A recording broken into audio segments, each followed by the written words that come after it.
Renewed clout in Hollywood, Blake persuaded executives to greenlight a project that was close to his heart. He had written the semi-autobiographical 10 during his time of depression in Switzerland. I wrote about midlife crisis, and nobody thought that it was going to make a nickel.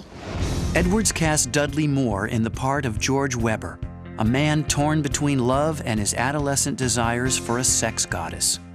Julie Andrews starred as George's steadfast girlfriend, and playing the object of his rampant lust was actress Bo Derek. Though Derek had almost no acting experience, Blake instinctively knew she was right for the part. I appreciate more now than ever that Blake really knew what he wanted. He was a great captain of our ship. 10 was more than just a sex farce. It also explored the concept of male menopause. He really touched on a popular cultural time that we were going through. People remember it for the comedic aspects of it, but the comedic aspects, I don't believe, would have worked without the very serious underpinning. I thought maybe you thought I was something more than just a casual lay. Why did you think that? Oh, great, thank you. Terrific. Because I thought you were something different, something special. Ultimately, the film's oversexed hero finds the perfection he seeks in the complete woman as portrayed by Julie Andrews. 10 became one of the top-grossing movies of 1979, made Bo Derek a household name, and was Edwards' first recent hit without Peter Sellers. Blake earned a Writers Guild nomination and some of the best reviews of his career. The picture also garnered 5 Golden Globe nominations, including one for Best Comedy or Musical. I guess the most I liked about it was that everybody predicted it would be a major flop. So that's when it's fun, when the establishment says, you can't do it. With 4 box office triumphs in a row, Blake was back in demand in Hollywood. But what his admirers didn't know was that his next project would be an attack on the very industry that was now singing his praises. In 1981, Blake Edwards made a movie about his frustrating experiences in Hollywood 10 years earlier. S.O.B. was a black comedy about a successful producer who makes a poorly received family musical, which he tries to save by retooling it as a softcore porno film. Like a lot of very funny people, there is a dark side to his nature, and yet he can be so funny and the black sense of humor. I call him Blackie because of that. When he's being really, truly wicked, there's a black glint that happens in his eye. In S.O.B., Blake lampooned the movie business with send-ups of studio heads, agents, gossip columnists, and others. Edwards also wrote a part for Julie Andrews that was intended to change her prim and proper screen image for good. I thought I could, but I just cannot. Sally. No, Cully. Sweetheart, will you no, please? Felix, no, no, no. There is no way in God's earth that I'm going to bear my out there on that stage. Sally. I thought I could.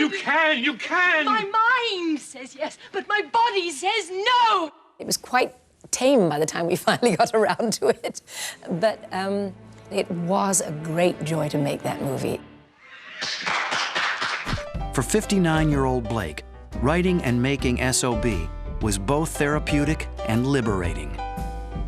Blake is driven by his demons, his anger, his depression, and the vehicle for Blake exercising all of those demons is the screen, is writing it down, filming it, and it's as if by doing that he's able to move on.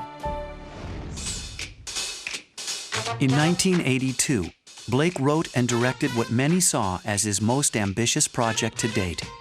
Victor Victoria starred Julie Andrews as a down-and-out singer in 1930s Paris who was persuaded by a middle-aged homosexual to pose as a female impersonator. A woman pretending to be a man, pretending to be a woman? Oh, baby, won't you play me the jazz hop? Maybe, and don't ever let it end. It was a wonderful role for any actress, and I could give it to my wife. And that pleased me more than anything. Henry Mancini composed the songs for the musical, which also starred Robert Preston, Leslie Ann Warren, and James Garner. The gender-bending comedy was based on the 1933 German film Victor und Victoria. I think it meant a lot to Julie to finally have something that really clicked with the both of them. Don't know whether it's morning or night.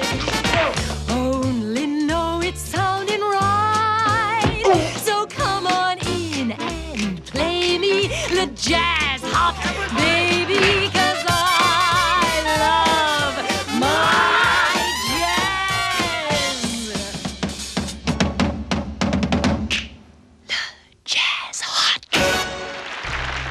Victor Victoria was a box office smash.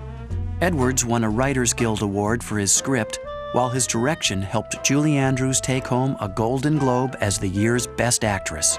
Victor Victoria was also showered with 7 Academy Award nominations, and this time, Edwards was included when he earned his first Oscar nod for his adapted screenplay.